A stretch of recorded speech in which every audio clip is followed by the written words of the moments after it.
Hey, what's up? This is Kevin from Kevin's Barbecue Joints, and this one is spectacular. It's with Salahadin from Cafe BBQ in Irving, Texas, which isn't far from Dallas, Texas. The detail and the thought that goes into everything that he's putting together, and it's all halal, and he'll explain that, explain why that's important and why that's very important to him. If they're not on your radar, you must go to visit them. The location is great. The interior is so well designed. There's an exquisite patio, but the food is everything you want in Texas barbecue, but more. So sit back, relax, and enjoy this awesome one. Guys, we got a full tray of Cafe BBQ. Let's start out over here. These are our house-made tallow fries. You can see that nice crunch on them. They're going to be really nice and beautiful crunch. This is our Iraqi sausage. It's going to be the one inspired by my dad's cooking for me growing up. This is our Wagyu beef dino rib. Dino ribs are awesome. They're going to be very, very moist, very soft. They're going to completely melt in your mouth. We've got our brisket right here. That's the fatty part. That's the lean part. Very different textures. Awesome flavor on both. I personally prefer the lean. It gets a little bit stronger of a beefy flavor. But the point is amazing for its texture. This is our smoked Gouda mac and cheese. Gotta have some mac and cheese with your barbecue tray. These are our Texas Twinkies. You can see that smoked brisket in there. You see the smoked cream cheese. We smoked that ourselves. You see the jalapeno, and then you see our house-made beef bacon on the outside. This is our elote. This is our corn, Mexican-style street corn. It's gonna have cotija cheese, Mexican-style crema, as well as a little bit of cayenne for a little bit of kick. This is our back rib. It's going to be a really beautiful cut. I love the flavor on these a lot. It's actually my favorite bite of barbecue at the whole restaurant. This is our kubba sausage. It's our sausage of the month. You can see that burgle in there, that little cracked wheat in the inside. There's a raisin right there. There's going to be some almond in here as well. So it's going to have a very, very unique flavor and texture. This is our pomegranate beef belly burnt end.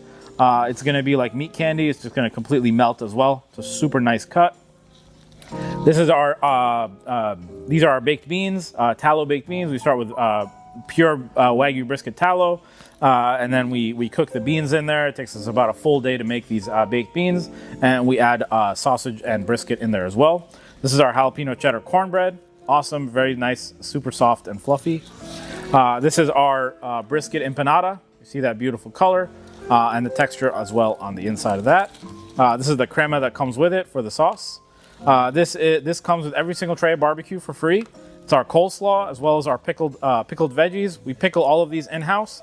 The cucumbers have a different brine than the jalapenos, which have a different brine than the red onions. To kind of enhance the flavor of each one of these veggies. I think those are awesome. And this is our house-made bread. Super soft, fluffy, and moist. It's our maple butter loaf. This is our regular barbecue sauce. So this is going to be sweetened with brown sugar. It's going to be a little bit like an elevated traditional barbecue sauce. We use a lot of really top-notch ingredients in here, including Dijon mustard from the city of Dijon in France. This is our spicy barbecue sauce. Instead of being sweetened with brown sugar, this one is sweetened with pineapple juice. We use habaneros in it as well. It's not super spicy because the pineapple juice really reduces the spiciness of the habanero, but it's very nice and balanced. I think you'll love it as well. Let's talk about our cardamom banana pudding. So cardamom banana pudding, you can see in here, we've got the house-made pudding. It's got specks of vanilla in it. You see that right there. It's gonna have beautiful cardamom. We actually grind our whole cardamom pods fresh every time we make this, so it stays as fragrant as possible. And then the crumble here is a house-made cookie. It's also a vanilla cookie. It's really nice as well. I think you're gonna enjoy this cardamom banana pudding at Cafe BBQ. Hi everyone, this is Salahadin. Welcome to Cafe BBQ. Let's give you a little tour of the spot. Let's go start at the pits. Let's show you guys the pit room right here. So we've got one M&M 2000 smoker.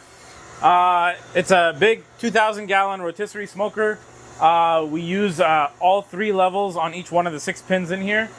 So each level has a different type of protein on it. We can basically cook for an entire day's service in one pit, which has been really, really nice for us. Makes everything a little bit more streamlined and exactly what we're looking for. And each one of the levels actually carries a different temperature. So we've kind of dialed in our specific recipes and what we serve in the restaurant based on what's available in this pit. So each one of the levels on the pit is about 25 degrees different than the one underneath it. So you basically have, if you're cooking at 200 degrees, you've got a 225 and you've got a 175, for example. So that's the thing that's awesome about this pit. You basically have 3 different pits at the same time in this smoker. Let's show you guys on the inside right now what's going on. So let's see, there's gonna be a little bit of smoke here. All right, so up here, we've got our briskets. These are our Wagyu briskets from Wagyu X. This is a farm just south of Dallas. They supply all of our beef here, all of our Wagyu meat. That's the briskets on the top. Underneath this is actually our Alba Australian white lamb. We're introducing it for the first time this week. You can see that the cook just started, so there's a little bit of color going on them, but they're not fully set. Underneath that is our dino ribs. These Wagyu dino ribs are amazing. They're gonna absolutely melt in your mouth. We get those from Wagyu X as well. On this rack right here, we've got our back ribs on the second rack, and then we got the dino ribs on the bottom and the briskets on the top. What you'll notice here is that we always put the briskets on the very top, dino ribs on the very bottom, and that's because we actually want the dinos to cook for a very slow, long process, a little bit different than what we used to do, because we actually want a really crunchy bark to offset that really, really rich Wagyu meat in the inside. So that's our pit. All right, guys, so our wood is actually locally sourced. There's a lumber yard that brings us wood every month. This is our post oak. It's gonna be a little bit milder in flavor, more like vanilla in flavor that it imparts on the meat. And that one is used mostly for fuel, like to keep the temp of the smoker warm, much more so than the flavor itself that it imparts. What we really want the flavor to be from is from the pecan wood. This is also a locally sourced pecan wood from the same lumber yard. So we start off our cooks with pecan always, the first 5 or 6 hours. And the reason we started off with that, and it's gonna be pure pecan wood, is because that's when the briskets are absorbing all the flavor. After that, it's just about rendering out the fat. So you don't really need a specific special type of wood to render out the fat. Pecan wood also is much less dense than post oak. So it takes us about twice as much pecan wood to heat up that smoker as it does post oak. Let's check out the inside of Cafe BBQ, our indoor dining area. So come on in. You can see here we've got tables and booths throughout the whole restaurant. All of our tables are made in the US. This is live edge wood, so I wanted to have that wood grain pattern in here. We built these stone walls that kind of break up the whole space. The idea again is to bring outdoor in. So you're having something that's cooked outside, you're gonna eat it inside, but you're still gonna get that outdoor feeling. So that's what all these tables are from. These booths are also kind of made to supplement that. All of this furniture is made in the US. We handpicked it for the restaurant here. Let's take you over here. We've got several areas for families to gather or bigger groups. You can kind of combine these 2 tables together if you'd like and get a really big zone up here inside the restaurant. Again, the same pattern, same style wood on all the furniture here. If you want to be inside, it's about 150 seats on the inside of the building. But if you don't like sitting inside, we've got outdoor seating as well. Fits about 50 people out here. So what we've got out here is space more for larger groups, for families, things like that. This is custom made Turkish furniture imported from Turkey. Idea behind this again is for families to kind of relax, have this outdoor seating area, lots of space for you guys to congregate and hang out. The other thing is we've got some of the best views in the entire DFW Metroplex. You can actually see all the different water towers for different cities all around. It's a pretty crazy view, especially on a clear day. It's absolutely amazing. So a lot of people like to come and hang out here. And then we've got, if you don't like the Turkish style seating, we've also got these long tables, a little bit more communal family style seating out here. We've also got some awesome hand painted local artwork. So the same artist that drew the mural on the outside on our smoker drew all of these murals by hand. He also actually designed our logo. Really awesome. And so all of this was kind of designed to make the place feel a little bit more comfy. We also have a little bit of this artwork from D Magazine. They did a best barbecue spots in North Texas. So they did a giant list of all the places in North Texas. So they kind of did a really cool cartoon of kind of all the different spots. Made one for us, So we took that one and blew it up, and here is the here's this one. A lot of the kids that come through the line, they'll see this and they'll look at me and they'll give me like a funny face. So they recognize me from that picture. All right, let's talk through the menu. So one of the things that we specialize in at Cafe BBQ is we're very, very intentional about where we source all of our products. So all of our beef, so our brisket, our back rib, our burnt ends, our dino ribs, the briskets that's in our Texas Twinkie, the brisket that's in our empanadas, all of that is sourced from one single farm just south of Dallas. We work very, very closely in hand with Wagyu X. It's an awesome operation. I've gone there to the farm 2 different times just to see how they do everything. And they've worked with us hand in hand to help us improve our menu as well. So as an example, there was a period of time where, because animal genetics, they're not going to be exactly the same. You're not making something in a factory. It's a very natural product. The size of the ribs is going to differ drastically from one cow to the other based on the size of the cow. So what we were able to do is we got an agreement with Wagyu X, specifically around the size of the cows at live birth, that they will then harvest for us for the dino ribs that we serve in this restaurant. So all of our dino ribs are going to be kind of a specific size or higher, and that's something we've been able to work out with our partners at Wagyu X to be able to improve the product for you guys, for our customers. Let's talk through the menu.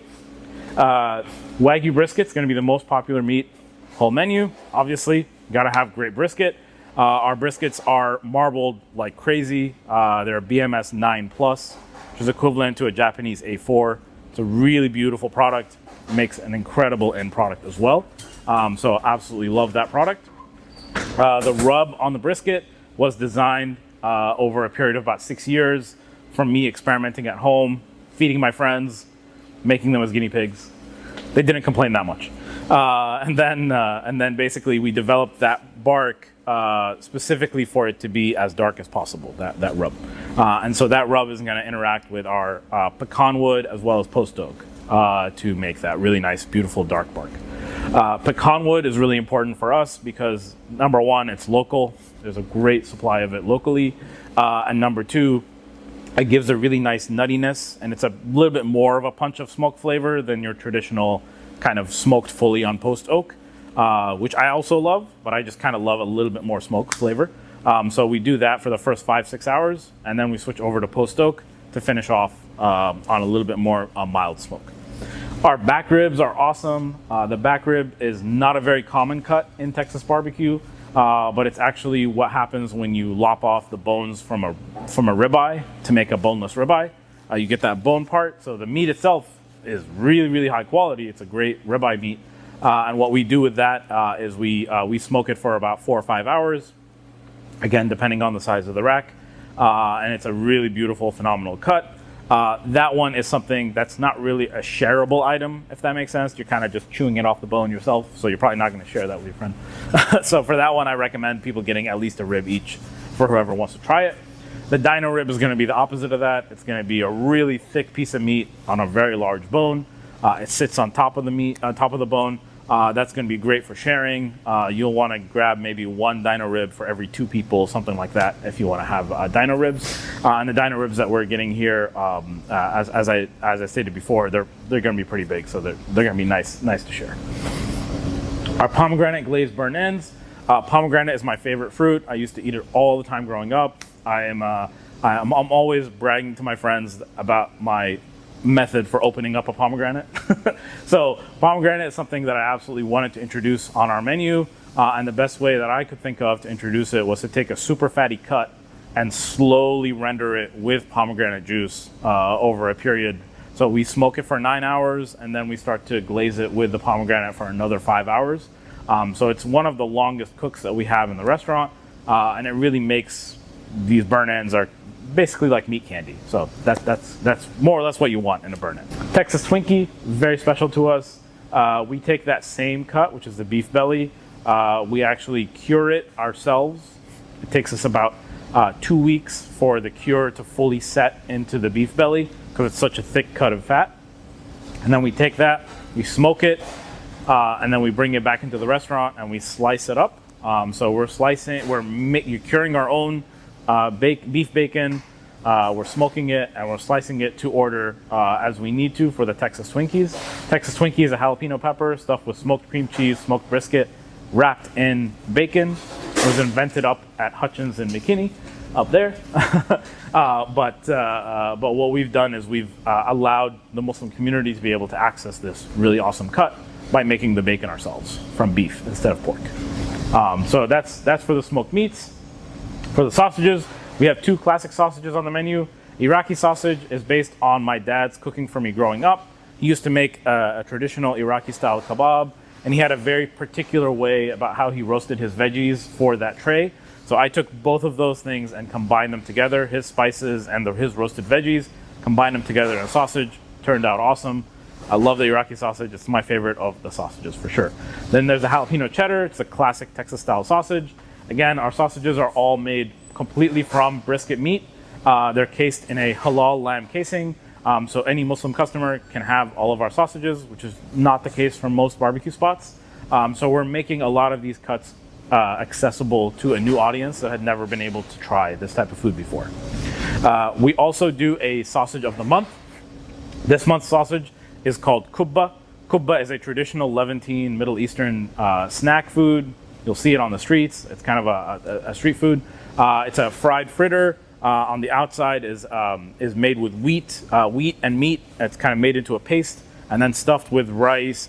Stuffed with meat, almonds, and golden raisins, toasted up and then deep fried.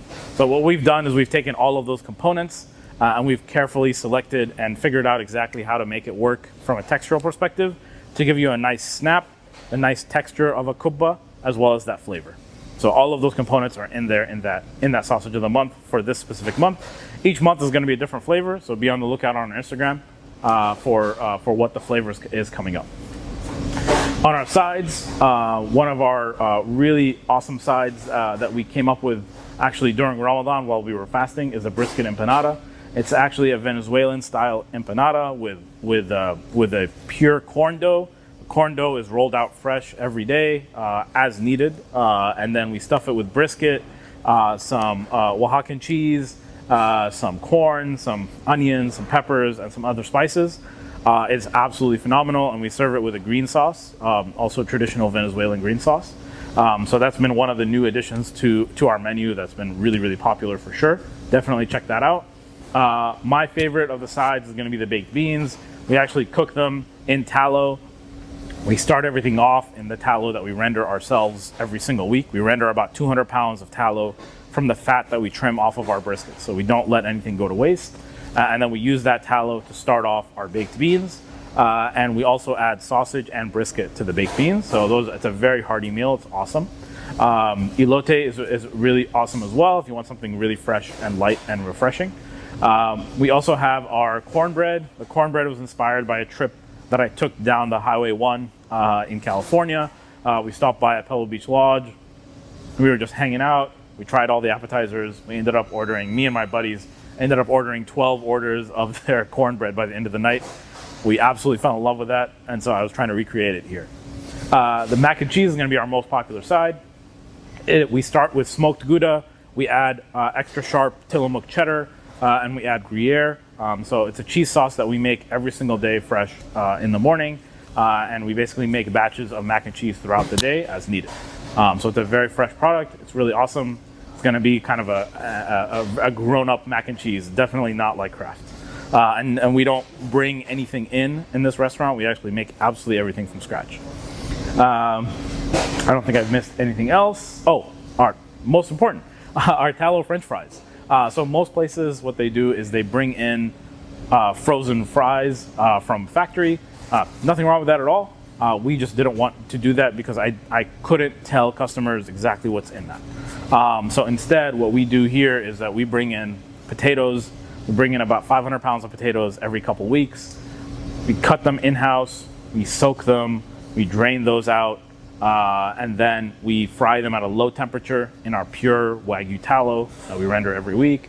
Then we freeze them. That helps blister the fries a little bit so that the fat can go into those little blisters and make it more crunchy. And then we take the frozen fries and we fry them 2 more times in pure Wagyu tallow. Those are really awesome. You should definitely check out those French fries. They're going to be very nostalgic and a really awesome flavor. Okay, for dessert, we've got basbousa, which is actually my mom's recipe. Every time I would go home to visit, she would have a tray of basbousa prepared and ready and waiting in the house. I would smell it and I'd know I'm home. Basbousa was my favorite dessert growing up. It's actually a coconut wheat cake that's then baked and then soaked in a rosewater syrup. It's very fragrant, very nice, very light as well. And then we have our cardamom banana pudding, which is a very, very popular dessert here. What I've done is we make the pudding from scratch. We use a hybrid recipe between an Iraqi dessert called muhallabiya, as well as a French custard. So we kind of use both techniques to make the pudding itself. And then we add cardamom to that. Cardamom is going to be a very warming spice. It's going to kind of make you relax at the end of a nice meal. It's something my dad used to drink as a tea, or he still drinks as a tea every night before he goes to sleep. So it's a very nice, calming, and relaxing spice. And then the cookies in our banana pudding are made from scratch as well, which is, again, something we wanted to make sure that we know exactly what's in all of the ingredients that we make. The other thing that I want to talk about is our bread right here. So we make our bread in-house twice a day. This bread is it's a maple butter loaf. It's a very fluffy, very nice, soft bread. And we wanted to make it ourselves. When we first opened the restaurant, we were actually buying bread from a home baker, and it was a phenomenal product as well. But the only issue with that is we weren't able to get it every single day. So now what we're doing is we're making the bread twice a day, every single day. So you're going to get a very fresh bread. One of the few places you can get bread that fresh at any restaurant. Here's what I mean. You see those blisters on the outside? That's from that triple frying process. The fact that we fry it multiple times. Can you see that? There's a perfectly flaky outside and a really creamy inside. This is our basbousa. It's been soaked in our rose water. We're letting it cool down a little bit before we plate it. So we make this every weekend, and it's gonna have that nice rose water, orange blossom water scent to it. And that's our cornbread. We're also letting it cool down before we slice it up, serve it to customers. I want to talk to you guys about how I got into barbecue. So in general, the Muslim community does not really have access to much halal barbecue. Halal is a really hard protein to find, especially in a brisket, right? And so with that in mind, basically some of my friends and I were watching a YouTube video. This was like 6-7 years ago. And we saw a guy making brisket and we're like, okay, that looks really good. But not a single one of the people in that room had tried brisket before. So I was like, you know what? I'm gonna make it my mission. I'm gonna make brisket myself. Literally 2 weeks after that, I run into a Traeger salesman, a very eager Traeger salesman at a Costco. And he didn't even need to do much work, but he convinced me right away to get a Traeger. And so that's what happened. I got the Traeger. I got it to my tiny apartment in the Bay Area. It was definitely against code because we were not supposed to have any smokers out on the balcony. But oh well, worked out. So I smoked my first brisket. In hindsight, it was terrible, but my friends really liked it. They'd never had anything like it before. And so from there, I just kind of kept going and got more and more into smoking meats. When I moved to Texas, that went up to 11. So I had a lot more friends here. They were all much more used to, all of their non-Muslim friends were going out to barbecue joints and having barbecue, and they wanted a piece of that. And so kind of the first big thing that I did was a bunch of friends were doing a Super Bowl party. So I was like, all right, I'm going to make a brisket for you guys. So we made a brisket and they were like, oh, this is really good. And so I just kind of kept tinkering with it after that point. And then, friends coming in, trying out different recipes, different rubs, things like that. I started getting a lot more adventurous, making other types of things, ribs, things like that. I started trying to make sausages as well. My first sausage I ever made, a friend of mine goes hunting. He hunted a deer. And he was like, I don't know what to do with all this meat. And so he just brought it over to my house. And we spent like 8 hours learning how to make sausage together, which was really fun. That was the first sausage I ever made, and then eventually I was able to start making sausages of my own. But yeah, so that's my background. That's how I learned how to smoke barbecue. Credit tons of people, tons of YouTube videos, tons of just like guides that I read online. There's kind of the Mad Scientist Barbecue. I think Joshua Wiseman was the video that I saw for the first brisket video that I ever saw. Johnny White over at Goldie's had a bunch of videos. Chud's Barbecue, those videos were awesome as well. So yeah, just credit to all the guys that are willing to share kind of their secrets, their recipes, how they do things. And as part of that, actually, all of my Instagram videos, I share exactly how I make everything. I don't hide anything. I'm not gatekeeping how I make anything. So if you guys, and I have a lot of people that are like, for example, the green sauce for the empanadas, I had a video of how it's made, and then I had a guy come in and he was like, I made that sauce at home and it was really good. I was like, that's awesome. I love that. That's exactly what I want at this restaurant. So I'm not trying to gatekeep. I'm not trying to like hide exactly how we make everything. In fact, I want you to know exactly what's in every single product that we make. And I want you to enjoy it. So like, how did I get started in this industry? I was cooking for friends. I was smoking briskets for friends. I had a friend come and they were like, this brisket's really awesome. I would love for you to cater for my son's birthday party. I was like, there's no way, like I can do that. He's like, no, you figure it out. So I figure out a way to get access to 4 briskets. I smoke it for him. I take it to his house. I'm sitting there slicing briskets for all of his attendees. There's about 100 people. They all really liked the brisket. I had some sides as well. And then they started asking me to make some more brisket and reaching out to me. And at this point, I kind of made an Instagram page. I made a Google Maps address and things like that. And I was like, all right, let's try this out. So I would just announce brisket drops every week, like what I have available. And I'd usually sell out before I'd have them available. People just pick it up. So then I did that for about 3 or 4 months. Then Ramadan hit. In Ramadan, there's these events called Suhoor Fest where people are just hanging out at like 2 a.m. in a parking lot at a Walmart, having food from food trucks. So I set up a booth at one of those events early on Ramadan that year. We sold 12 briskets, 12 racks of dinos, a whole bunch of sides. We sold out in about 2 hours. We did it again a couple weeks after that. We did 16 briskets, 12 racks of dinos, a lot more sides this time, and we also sold out before the end of the event. And so that's kind of like what really got me to think about opening up a spot. I reached out to different places. Maybe I want to open up a food truck. Maybe I want to do a retail location. This spot is actually very close to the mosque that I go to. It's also walking distance from that mosque and from where I live.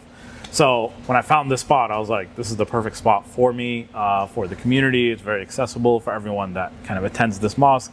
It's also very easy for me to come here and back. And so kind of worked out the details and just jumped right in. I was like, let's do it. So yeah, that's the story of Cafe BBQ.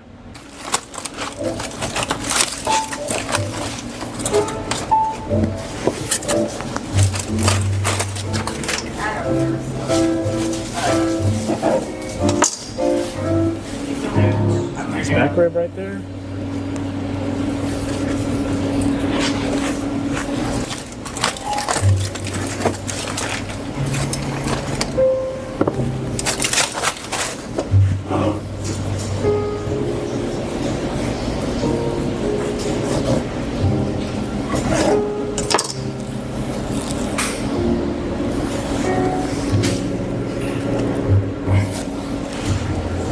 This is our kubba sausage.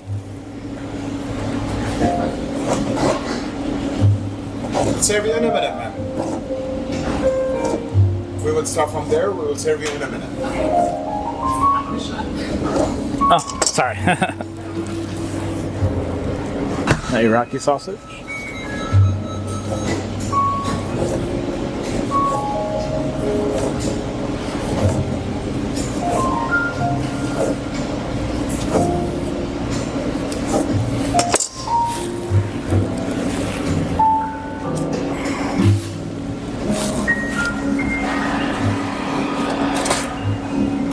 Texas twink.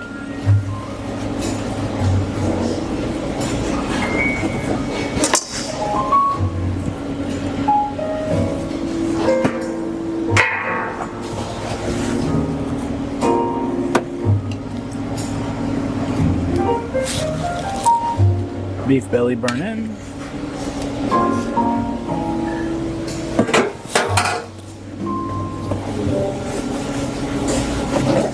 House-made bread.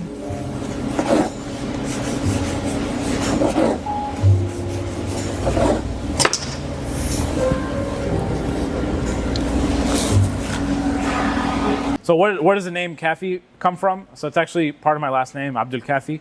Abdul-Kafi is kind of like worshiper of in Islam. So worshiper of Kafi. Kafi is one of the 99 names of God. So we have different names for different attributes of God. Kafi is sort of what it means to be completely self-sufficient and also not need anything other than your creator. So what that means is that God does not require his creation, and his creation requires no one other than God. It's also a really great thing that you say at Arab family's house when you're there and they've been serving you food all day and you cannot have any more, and so you tell them, Kafi, I'm done, I'm sufficient. So that's what that means as well. Let's talk about the spices that we use at the restaurant. So we actually handpick everything that we want to use here. I've gone through several different suppliers. I ended up going with actually a small shop that I used to shop at when I was in the Bay Area. It's called San Francisco Herb Company. I used to go there all the time. They had so many different herbs and spices available. The quality was really, really high. So I tried a whole bunch of different suppliers, and this is the one that I really worked well with. So what they do is they kind of pack everything for me in like 1 pound packs. We actually make all of our seasonings here completely in-house from the raw ingredients. So that's exactly one of the things that I think makes a big difference in the final product. You want them to be very fresh. You want to open the packs like as you need, and you don't want for the spices to have been really old by the time they were packed as well. And that's one of the things that I'm very comfortable with this product. This is how we make our empanadas, our brisket empanadas. We roll out this fresh corn dough, and we have the brisket. We've got corn. The brisket's got onion and peppers in it as well. We've got the cheese, and basically we stuff it in. And then we have a very specific measurement, which is, I have no idea what size funnel that is, but that one worked. So that's the measurement we're using. That's an empanada. Now I can show them frying over here.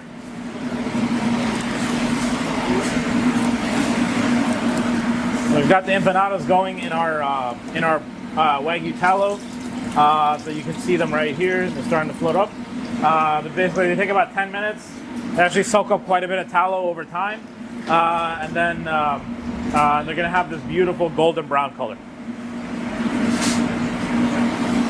These are our fries, our fresh cut Kennebec potatoes.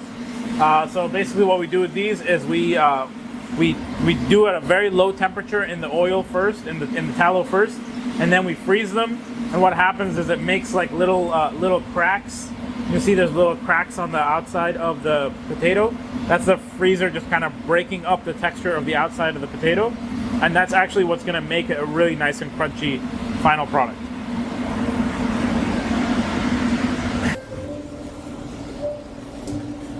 And just the right. Yeah, just that. Yep. You covered, but nothing else.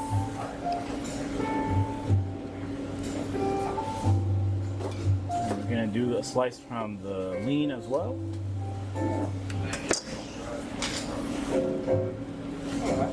Okay, that's the brisket.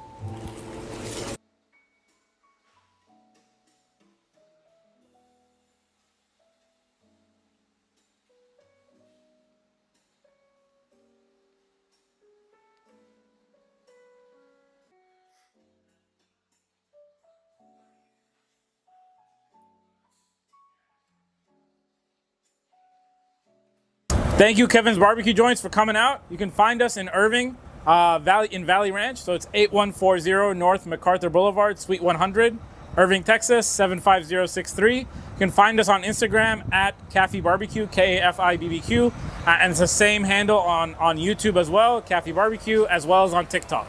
So check us out there. Hope you enjoy.